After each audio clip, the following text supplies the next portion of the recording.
Hello everyone and welcome to a brand new Vox Adventure. What will we do today? Wait, oh good, both Frederick and Alfred Jr. are there. It's here, boss, 51 minutes. Dragon, 2 hours and 48 minutes. Actually, I haven't said hello to everyone yet.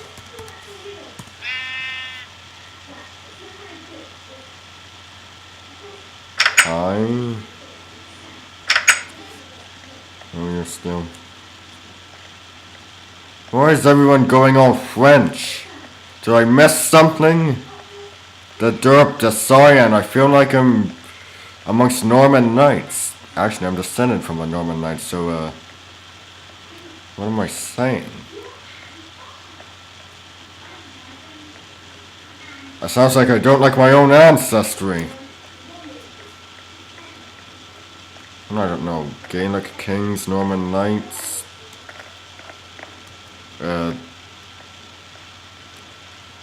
whatever the hell Lady Macbeth's family was.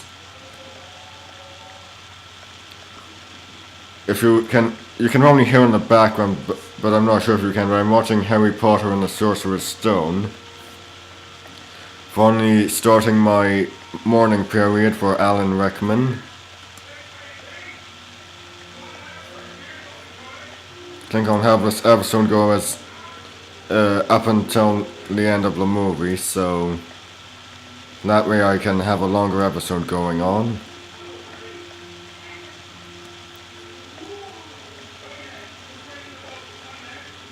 Should I give you a tour of Greenleaf? Yeah, maybe I should. Well, anyway, this is my house.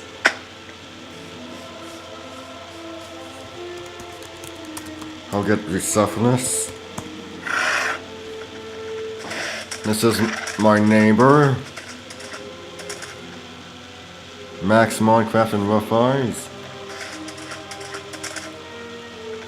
Useless Martians. Sorry about coming down through the roof there, Martian, but we had a problem with a guy making mines underneath everyone's houses, and then putting lifts up so we can just get in and attack people to get blood or just stealing stuff at will. So you can understand why I had to check.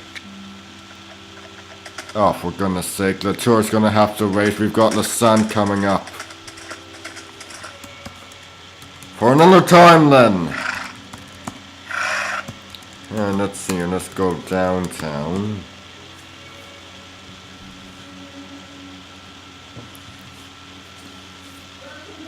Any AFMA fans? Anyway, I watched her latest episode of My Street with the Romeo and Juliet production, and I feel like after that, seeing that, I'll talk a bit about Romeo and Juliet. I've seen the play, I've seen the production at Stratford a few years ago, which aimed to recapture the feeling of how it might have been in Shakespeare's time.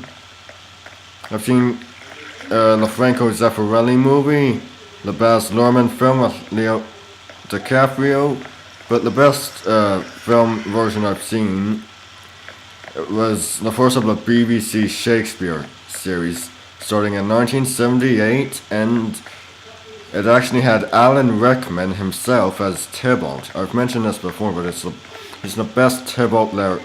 He was the best Tybalt there is, and you had Anthony Andrews as Mercutio, who the best Mercutio there is, and he's also going on to being the best actor to ever portray Wilfred of Ivanhoe.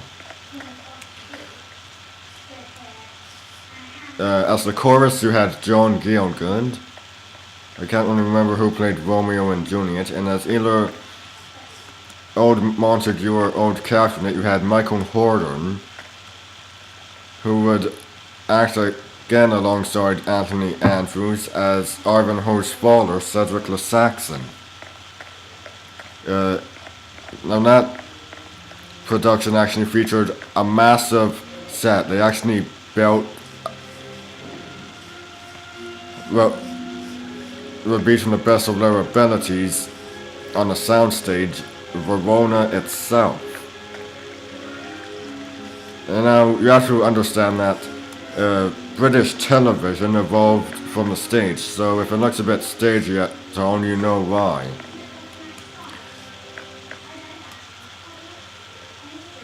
But I wouldn't trade that for a better adaptation of Romeo and Juliet in all the world, because there isn't one.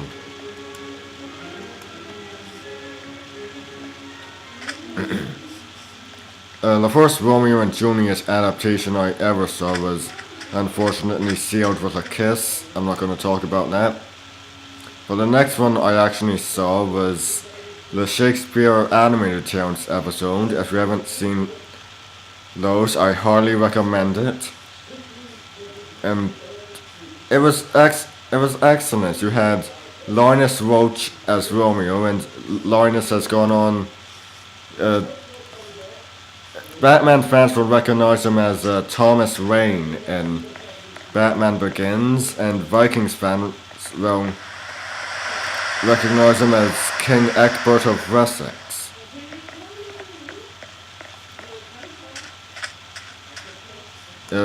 He was really good, but the one flaw in it is that would perhaps have to be Tybalt. It's not that the actor was bad, it's just his character design suffered from the same thing Sean Yu did in Disney's Mulan, with his skin appearing to be the same color as some of his clothing. Now you're probably wondering, was Shakespeare in the Animated Tales dumbed down a lot? Of course not. In the Richard III episode, Richard is actually beheaded on screen by Richmond. In Macbeth, you've actually seen the title characters. Well, you don't exactly see the throat get slashed, but basically what happens is Macduff attacks. You don't actually see the sword hit the throat, but then you see Macbeth falling back, his throat bleeding.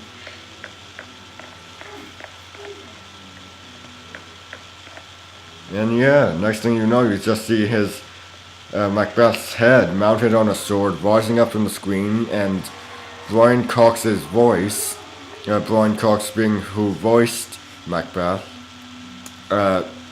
his voice echoing, "Out, out, brief candle." It's so cool, and Macbeth is designed to look like Orson Welles. So speaking of which, Mercutio was designed to look like John McHenry, who played him in the Franco Zeffirelli film.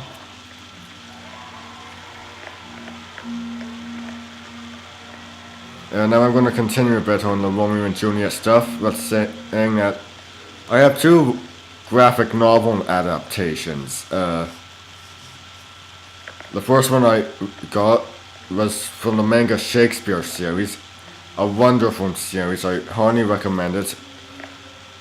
If you're a fan of Shakespeare or sci-fi, or in the case of King, they're a fan of the Leatherstocking Count, which is comprised of the Deerslayer, the Last of the Mohicans, the Pathfinder, the Pioneers on the Prairie, or really just sci-fi, because some of the tragedies are given sci-fi settings, or fantasy, because I think Othello really qualifies as fantasy given the setting and the looks of some of the characters.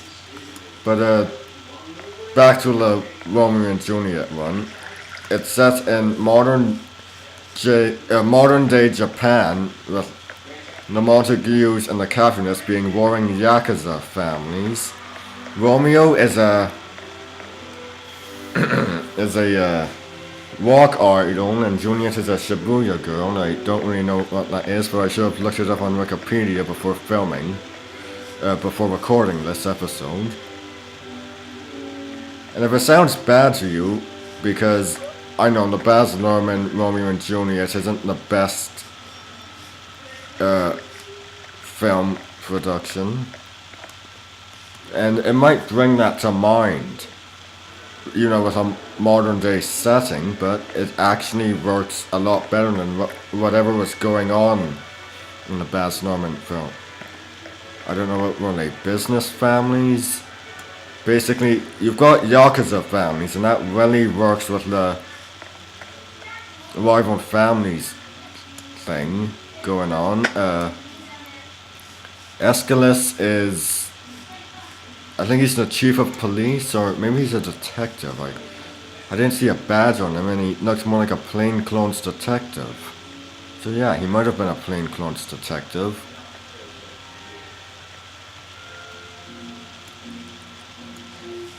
Now if you're wondering, they don't have the guns thing going on, so instead you've got swords, katanas specifically in size. So the battle between Tybalt and Mercutio, Tybalt is wielding a katana and Mercutio a sai. So if you didn't know that, Mercutio dies, but when you think if excuse me, I think everyone would have known that. So Mercutio is wielding a sai, and that's really a shorter bladed weapon than a katana, so really it should have been obvious that Mercutio dies, but between Romeo and Tybalt, they're both wielding katanas, so they're a bit more on equal footing, but even though despite that, Tybalt still dies, suggesting that it may be because Romeo is more talented swordsman, and Paris is kept in the story, thank goodness for that, and he and Romeo do fight, but instead instead of a tomb, it happens in a funeral home, I think. You've got Juliet's drugged body in the coffin, and as Romeo and Paris struggle, Romeo bashes Paris's body into a window, causing the broken glass to go into Paris's back, and for him to be fatally wounded, thus killing him. It's a really great book that I highly recommend for fans of Shakespeare or manga.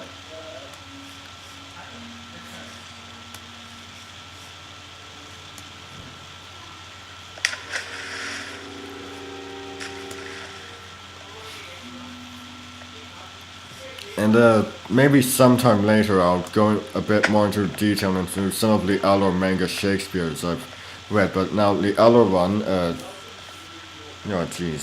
other one is done by Gareth Hines. Not sure if you ever heard of him, but it's not the complete text. I'm still on the hunt for a full text graphic novel adaptation of Romeo and Juliet. I've got one of Macbeth, I've got one of King Lear, I've got one of The Tempest, and I would highly recommend them at the moment, but I don't know, maybe I'll show them off some other time. But the Gareth Hines one is actually interesting. It's set in Shakespeare's day in Verona, but Romeo's family are Moors and Juliet's family are Indians. So I don't mean like American Indians, but I mean like Asian Indians. And I believe Aeschylus is Arabic, and Juliet's nurse appears to be European. So we've got just about every skin color, ethnicity, whatever you call it, and nearly every ethnicity under the sun going on. But it's not a. But Gareth Hines said in the foreword or afterward that it's not a commentary on racism.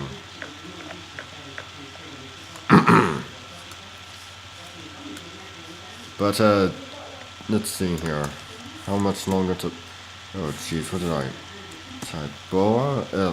36 minutes to boss. it's got a bit of strange things, like some strange things going on, like Juliet having a sleeveless nightgown or her usual dress stopping at the knees, or some of the younger men going around shirtless or having tattoos on their chest. It's those modern things that help today's younger audience that the adaptation was written for, and it really shows the difference between the old and the new generations, with the old generation being a bit more traditional and the new generation being, I'd like to say modern, but given the relatively classical and Shakespearean look going on, they seem almost ahead of their time. It's good, but at the same time kind of weird.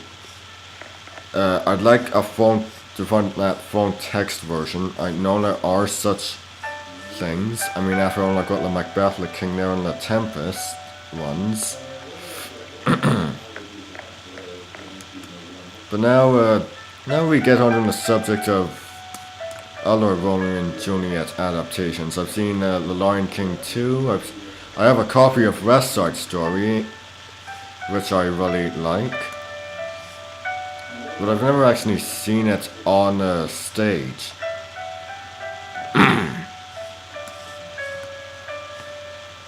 Oh jeez, I'm all out of things to talk about. What can I talk about? I've talked about Romeo and Juliet. Do you want me to talk about more Shakespeare stuff? Sure, let's do that. My all-time favorite Shakespeare play is Macbeth. I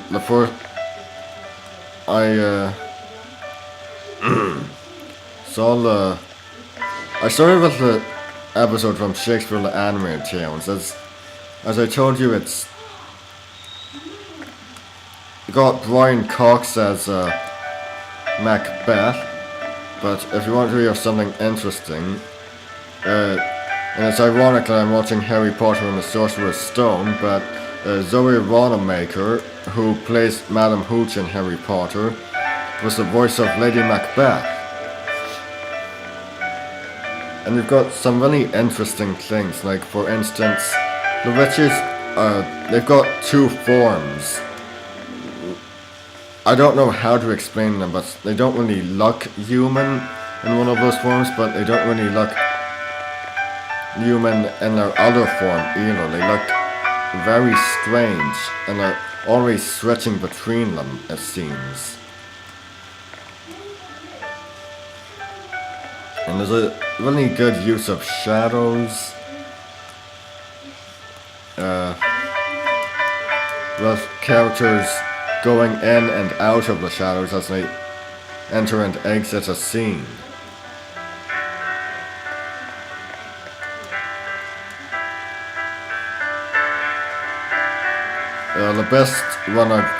The best screen adaptation I've ever seen of Macbeth was the 1983 made-for-television one, a part of the BBC Shakespeare series that had Nicole Williamson as Macbeth. Nicole Williamson, he is a he. He played Little John in Robin and Marian, and he was Merlin in Excalibur.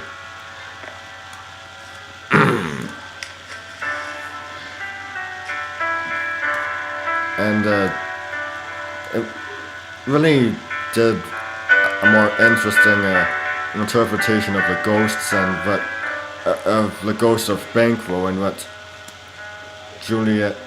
What am I talking about? I'm still on Romeo and Juliet. I'm not still on Romeo and Juliet. I'm on what Macbeth sees when he goes to see the witches. You don't actually see what he sees. You just see his face and his reactions. For all we know, he's insane. When you've seen the ghost of Banquo, you just see an empty chair. It's heavily implied that Macbeth is insane. In contrast to the John Finch film and the Sam Worthington film, where it's implied that Macbeth actually is seeing a ghost, or I don't know, I wasn't really paying attention with the Sam Worthington film, and it's not really the best one I've ever seen. Modern day adaptations can be done well, but the Sam Worthington film wasn't too good, in my honest opinion. I usually go with whatever has more of the text, and that is a good thing, but I also rely on the talent of the actors, the looks going on, and really interpretations. It seems, I don't know, it just seems kind of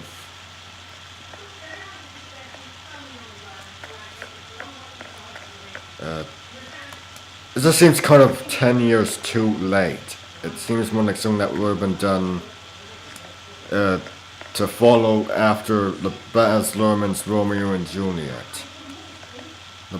After Baz Luhrmann Romeo and Juliet. And if you want to hear something funny about the John Finch Romeo and Juliet, I mean, we all know it was directed by Roman Polanski and made after his wife Sharon Tate had been murdered by those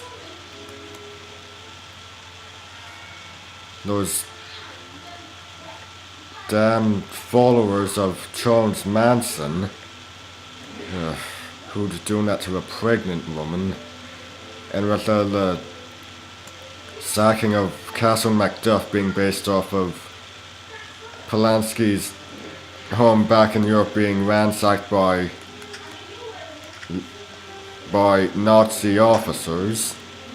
But that's not the funny thing, it's more of a gee, that's interesting kind of thing about the rating.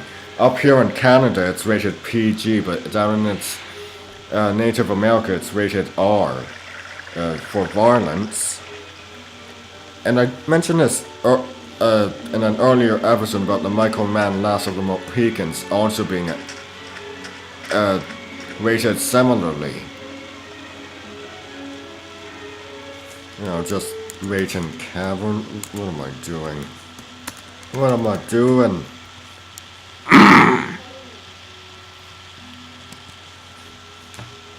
And it's just weird, and now I think I might as well go into the Canadian rating system. We have G, we have PG, we have 14A, we have 18A, and then we have R. Notice that we don't have a PG-13.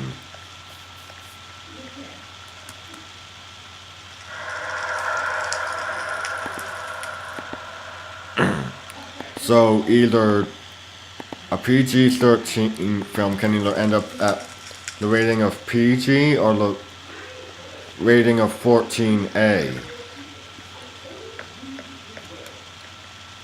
And if Last of the Mohicans, as directed by Michael Mann, and the Roman Polanski Macbeth are any indication, an R-rated film can either end up with a 14A rating or a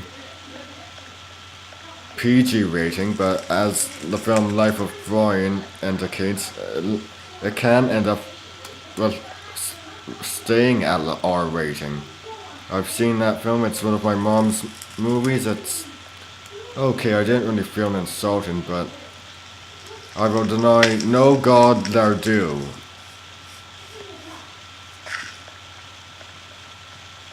And I pray that they will not deny me mine. After all, I am descended from the Gaels who did battle with the Tuatha Dé Danann. I don't know how it's pronounced, but they were gods in their own right, and my ancestors defeated them.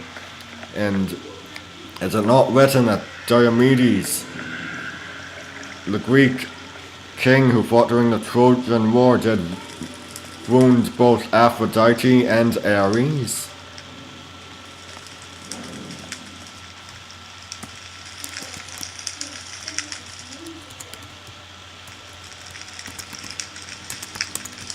I don't know, you can accuse me of blasphemy, but hell is a state of mind, and the fact is that I'm not an atheist. Hell is a state of mind, but heaven is a reality.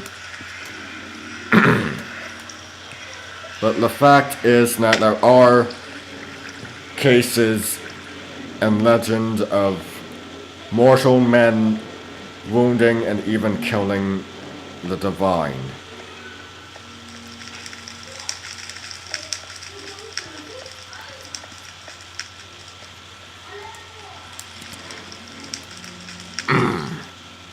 Okay, what am I gonna talk about now?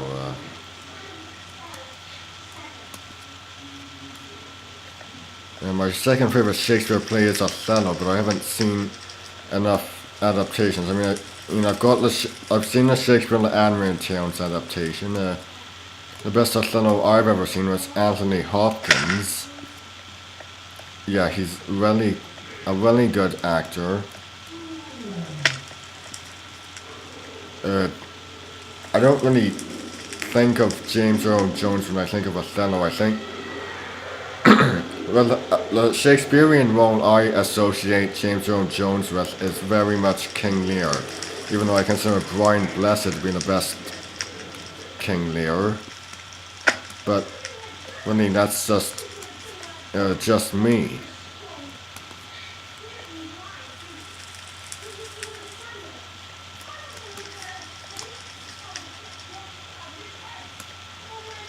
And I actually do believe Othello to have been Arabic. Yeah, was he black? Was he Arabic? Both were referred to as Moors back then, but I'm going with Arabic. I don't know. Was not the basis for Othello himself Arabic? Then Othello himself must be Arabic.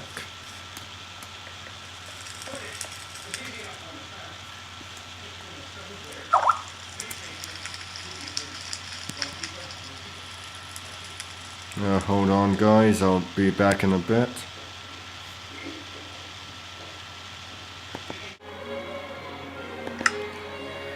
And we're back. Wait, where am I? Oh, that's right,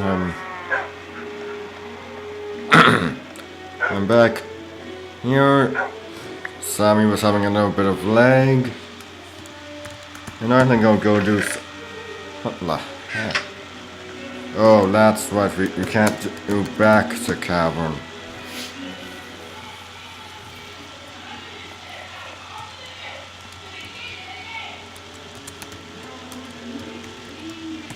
Goose was the one who built me so when he built it halfway, I had to finish it.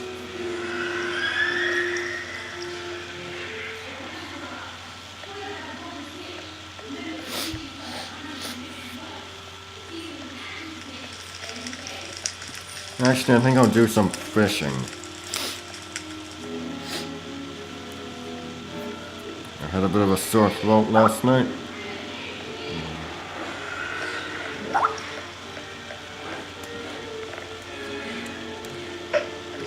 You need got around of a tale to tell me a lie, around of a tale or two, about the flapping fish and the girls I've loved on nights like this with the moon above, round of a tale and it's all true, I swear by my tattoo. There was mermaid Minnie, and her on the coast of Java when we'd kissed eyed, roll up like molten lava. Then one evening, her flame of love blew out. Blow me down and pick me up, she swapped me for a trout. Got around of a town to town, you lad, around of a town or two, about the flapping fish and the girls I've loved. On nights like this with the moon above, round of a town and it's so true, I swear by my tattoo. There was tired. Oh, for goodness sake, I can't remember the rest of the song. Damn it!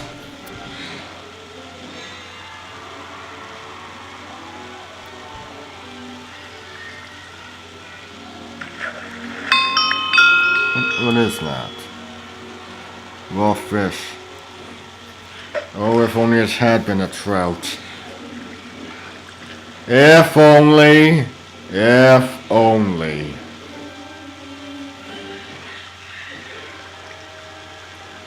Hercules, huh?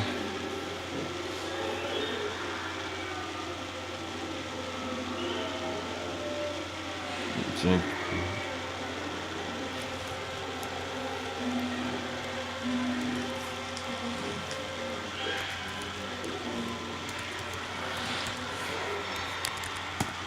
There, you have food.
I'm not a big Simpsons fan, I'm just getting that out there.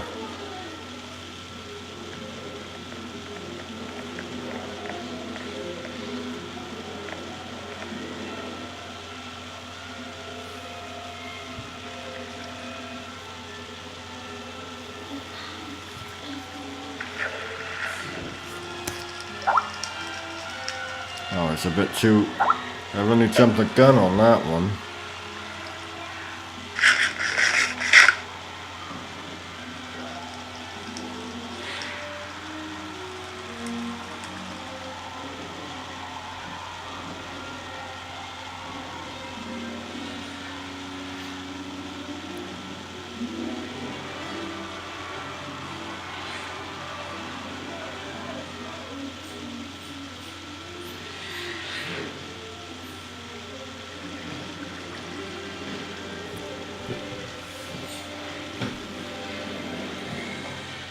Yeah, almost that boss. No, see, 5 minutes. Didn't even have to check my clock, just had to do that, but still it proves it.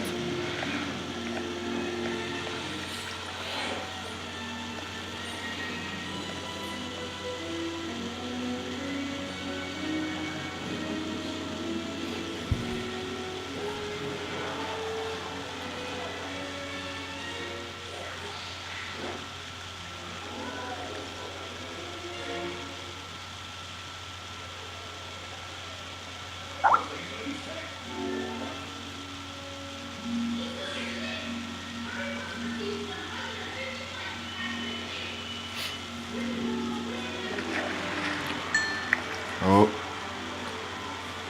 Ah! Oh, thank you. Wait. Wait a minute. My fish!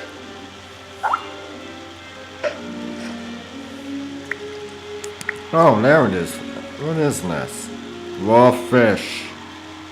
I do like sushi.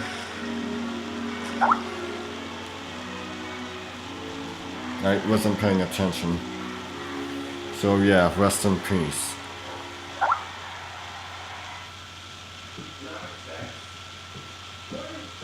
I had a dream about things turning orange and a guy suddenly having no eyes. And that was long ago when I was 4 years old. In 1996.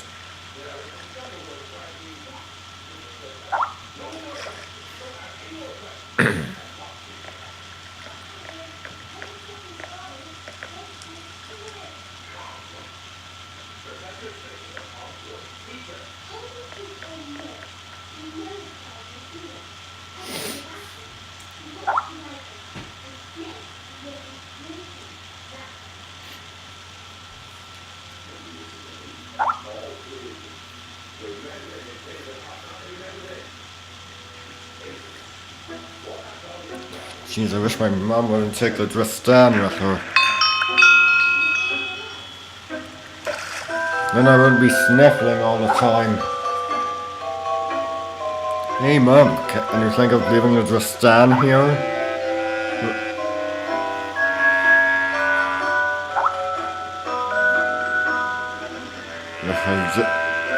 You know what, next time I'm somewhere that sounds Dresden, I'll just get myself my own bottle of Dresden.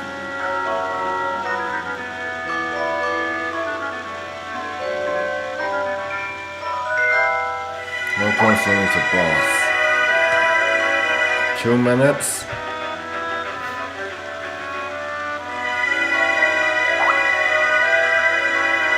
Ugh. Oh!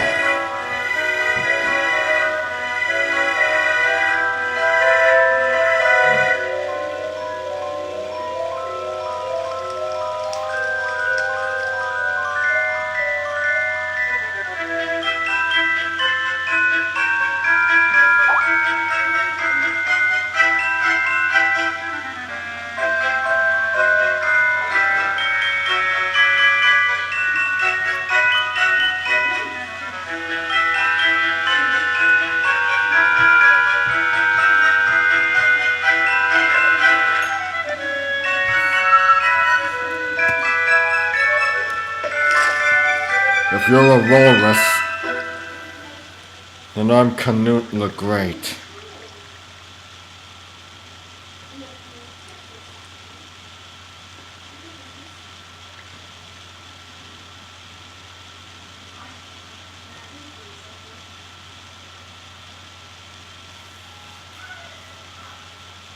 They're coming to get you, Henry. Ah! Damn it! Should have been paying attention.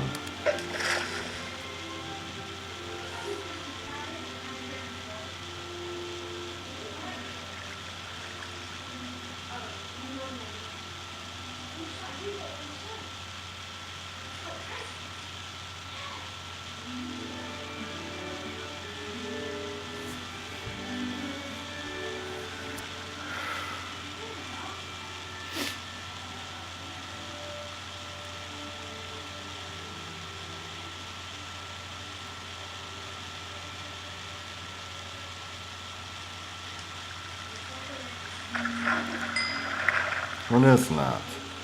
Raw salmon. I remember one time I was up at Lake Ontario, I fell into the water when I was down by the rocks and a dead salmon ended up floating up by my face. It was scary, I'll just say that.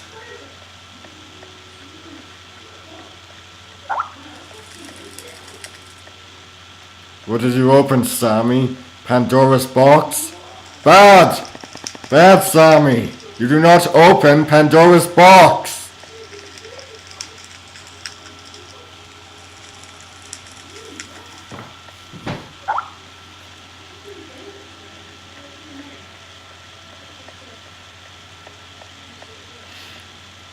I feel like I'm in a Ray Harryhausen movie.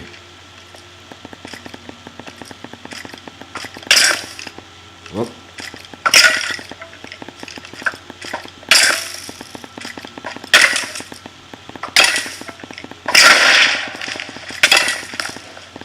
Clash of the Titans is so much better than Jason and the Argonauts. But that's just my preference.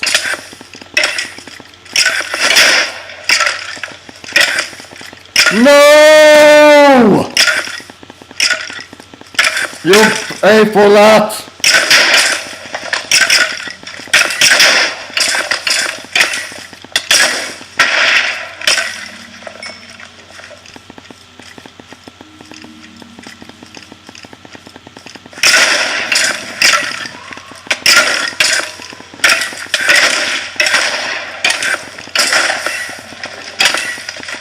It's not a good time for welcoming people.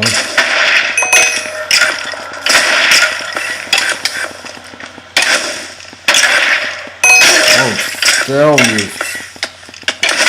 you bony fiend.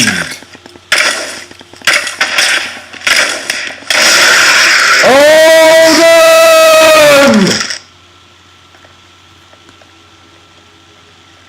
I'm gonna be yelling myself hoarse today, aren't I? Well, good thing it's earlier in the morning and not late in the day.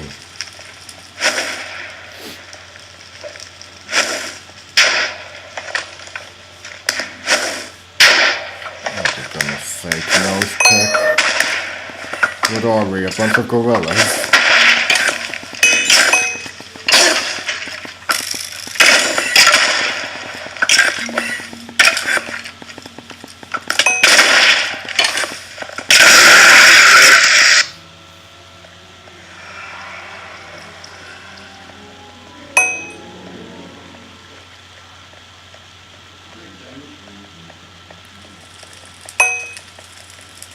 Thanks, Sammy.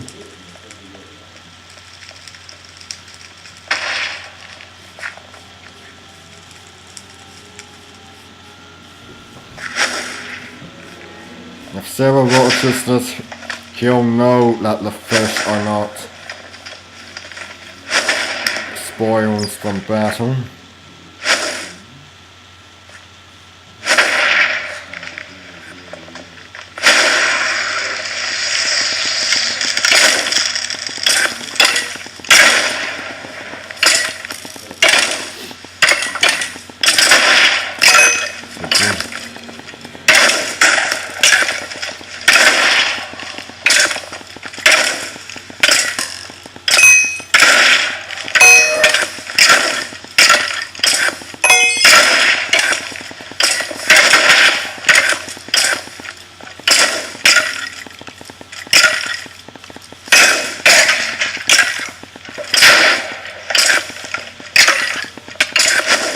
Have at Lee!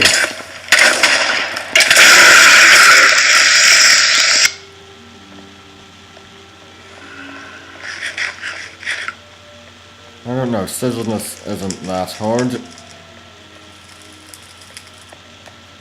I'm not really much of a fan of flunky bosses that send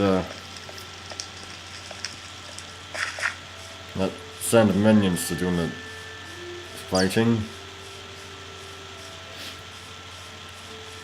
And those of you who were at that boss battle with the armor that nearly had us back to spawn, you know what I'm talking about.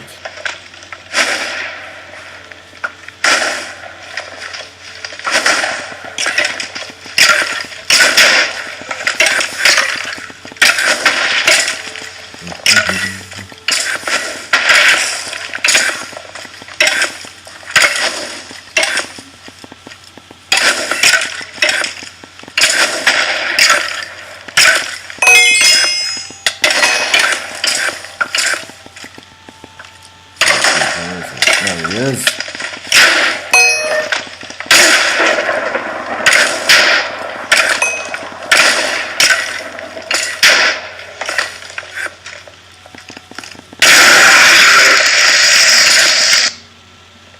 Oh, that was it.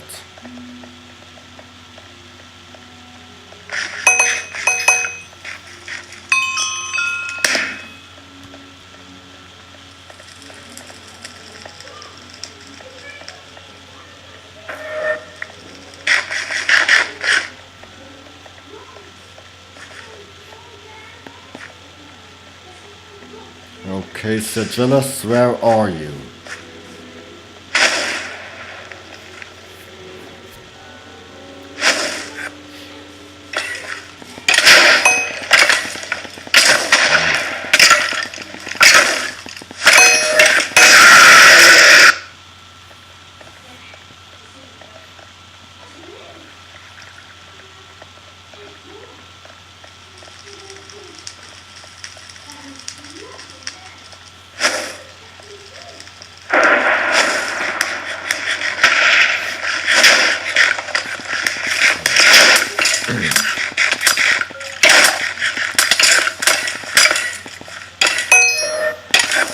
Oh, for goodness sake. Let's try and keep him away from the portal, Rowley. Otherwise there will be no loot for any of us.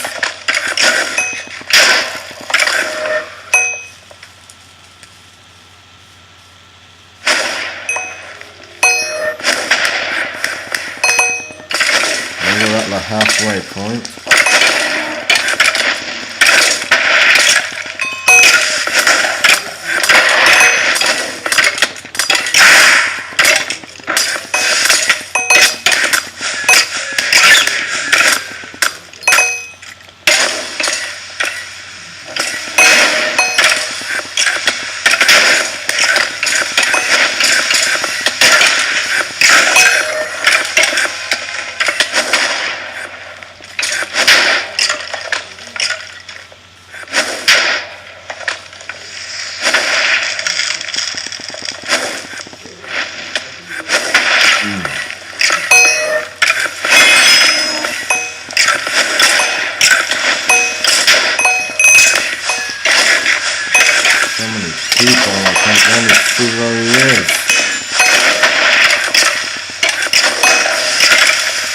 Oh, there you are!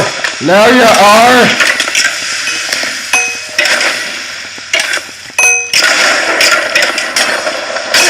To the depths of torturous with you!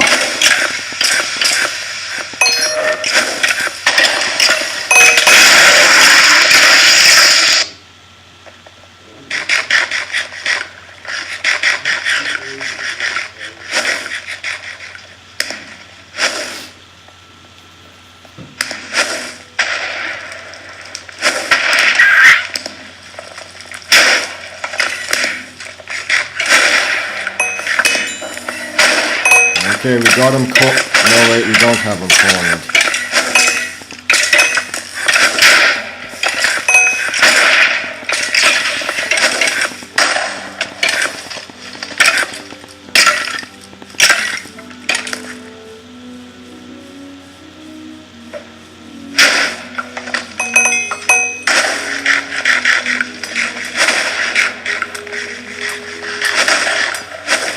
You're a cookie. It won't. I mean, you're a vampire. You won't do any. It won't do anything.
There you are! What the...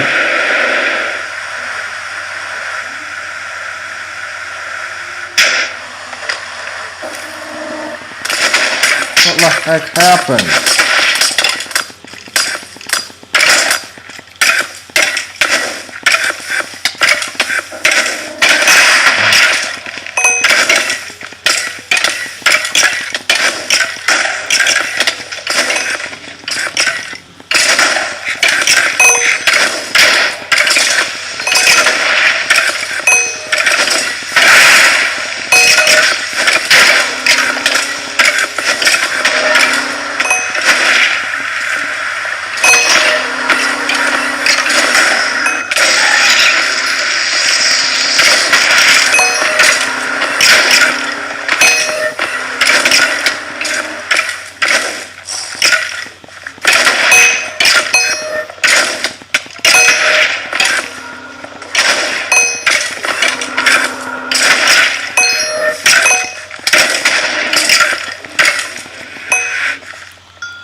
Okay, what did I get?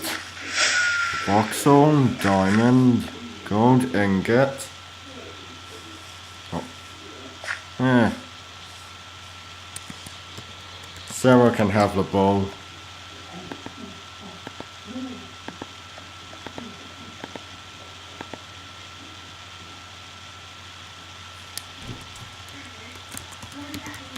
Victory!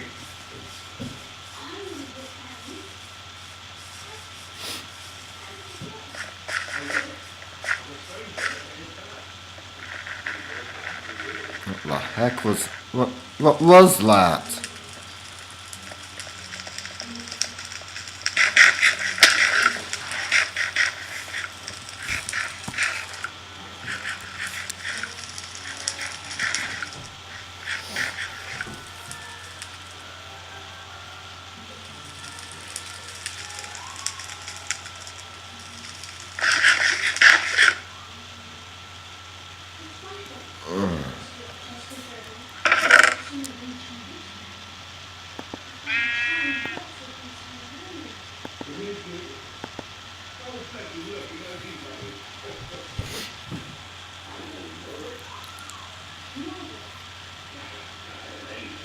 Spoiler, Norbert's female.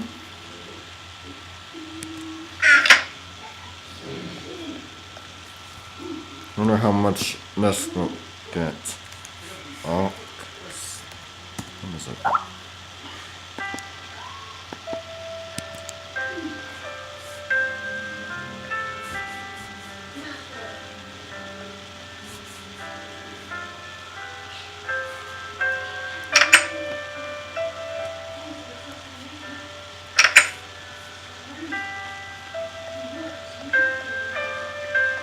Seems like raw fish doesn't go for as much as redstone. Come on, guys, that's some good raw fish.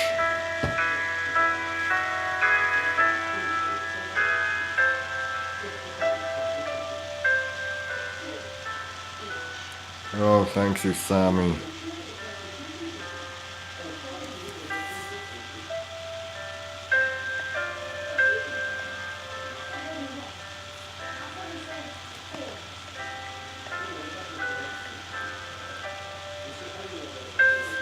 What's in here?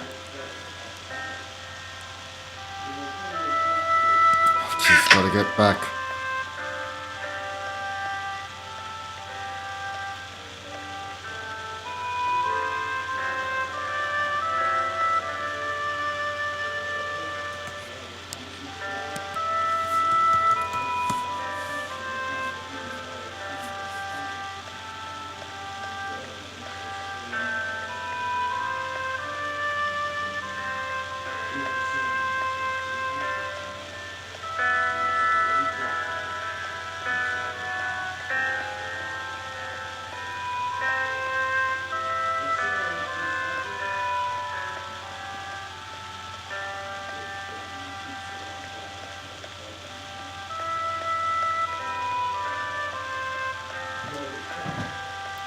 I'm not gonna do some mining, but I'll just see what my work has brought us.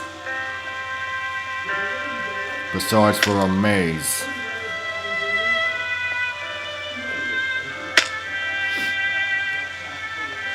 I did this last night. But this was my the first tunnel I did in the town mine. Whoops, I never... Oh good, I still got my armor on.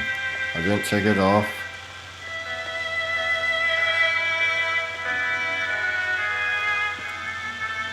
Maybe I'll go this way sometime.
think these are, yeah, that's empty. What am I doing just leaving these empty chests here?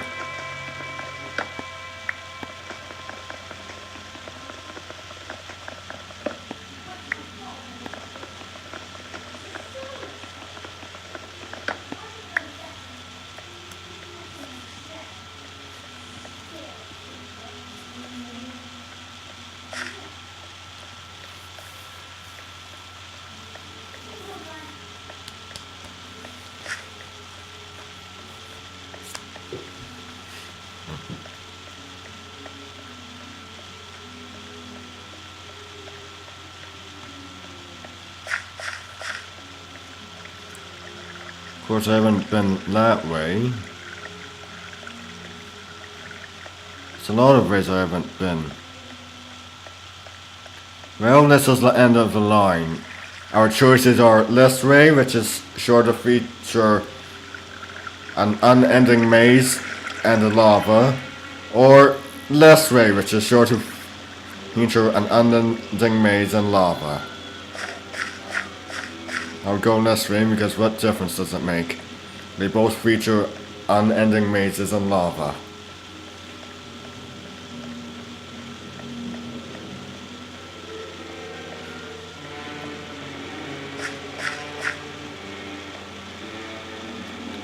Lots of clay here for Sammy.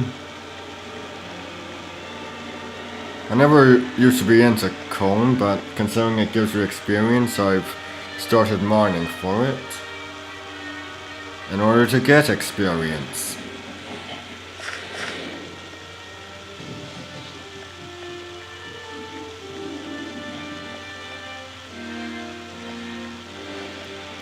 Actually, if I start mining for going down the ways I've been, imagine the new tunnels I'll have made.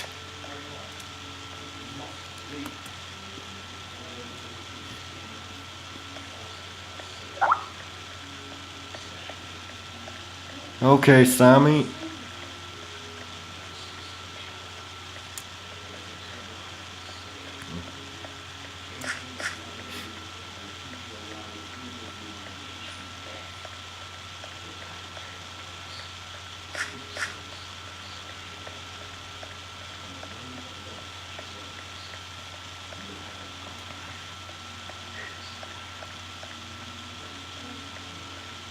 Half-Life 3 confirmed.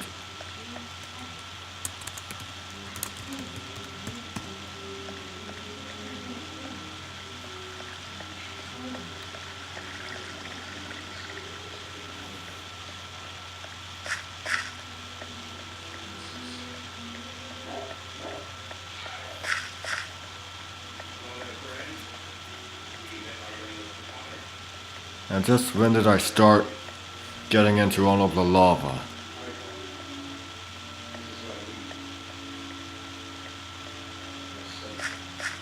Well, actually, when I started that tunnel, I was just looking for another way for me to get out of the town.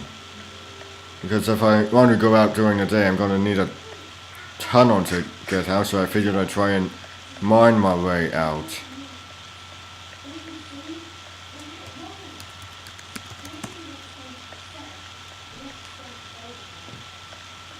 Yeah, so, what did I? Yeah, I did end up back in Greenleaf. Back. Had a bit of technical difficulties there, but we're back.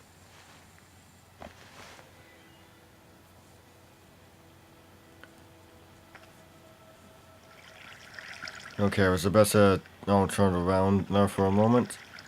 Down we go. Oh, there's a nice rich supply of clay here.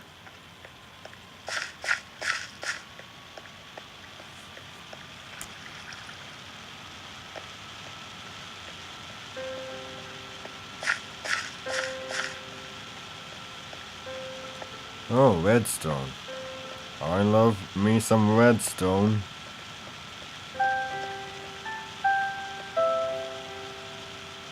What the heck? No, no, no. What's... This is all wrong.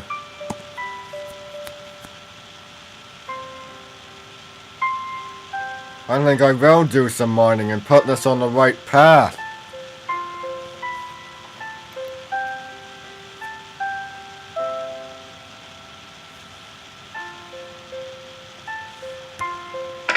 Let's see here, diamonds.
Won't fight against the water.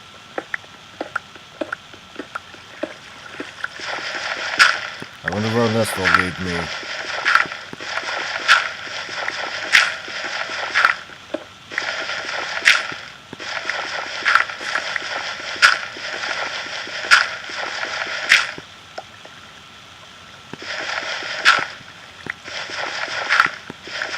Parade, throw a parade. Don't actually throw a parade. I do not want a parade for becoming a level 26 digger.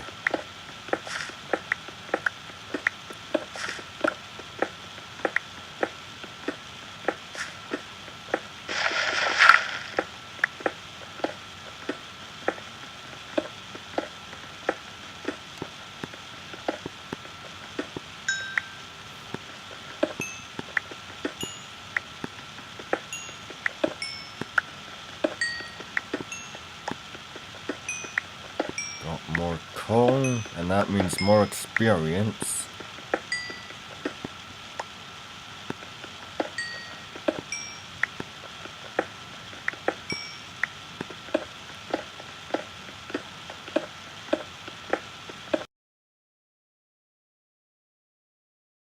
Okay, suddenly I stopped recording there. Why do I still have the music off?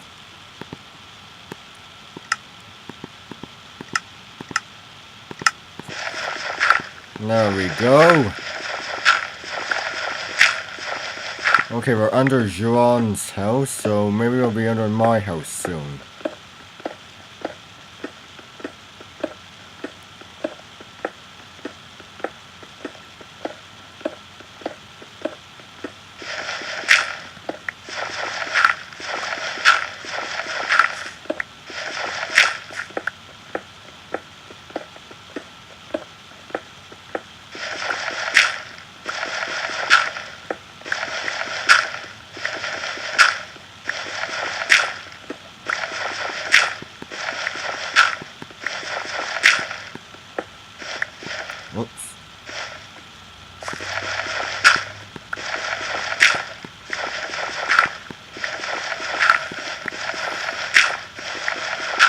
hate gravel.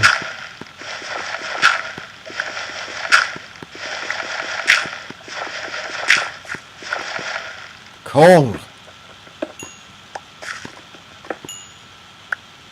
Uh-huh.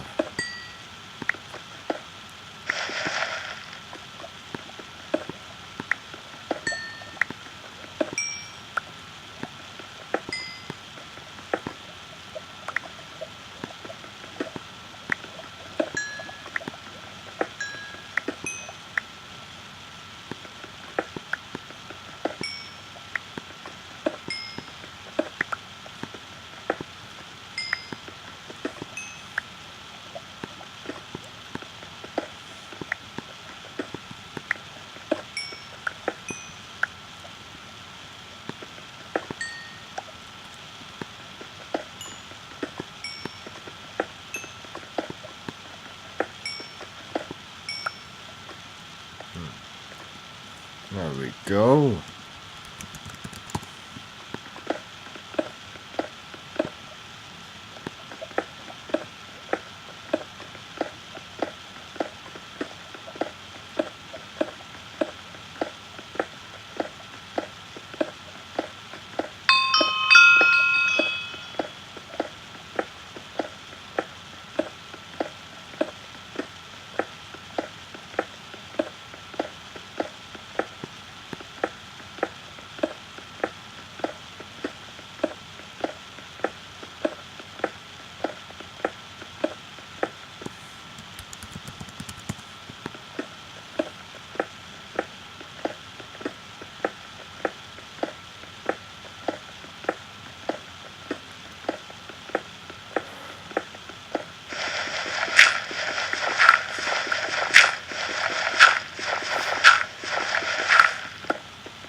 What the?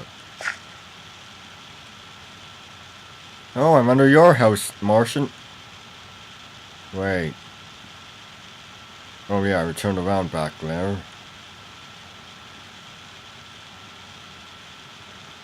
Oh, that's right. I turned around back there.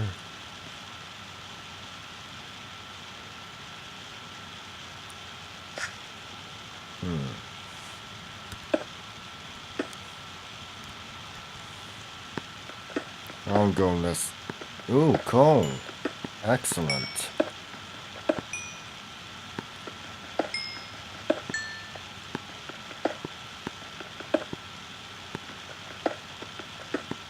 Have you tried looking for them?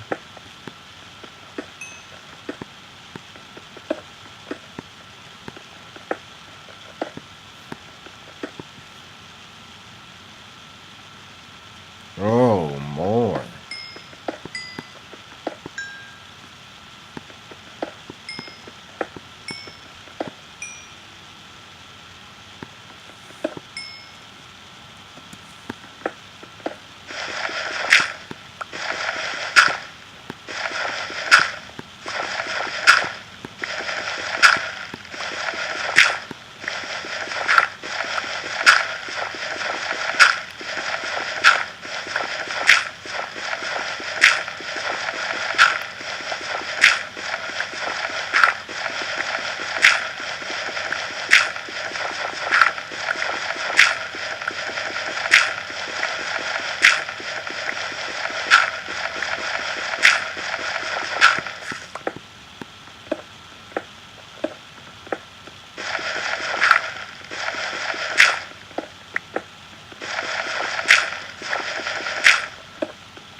And here ends this lengthy episode.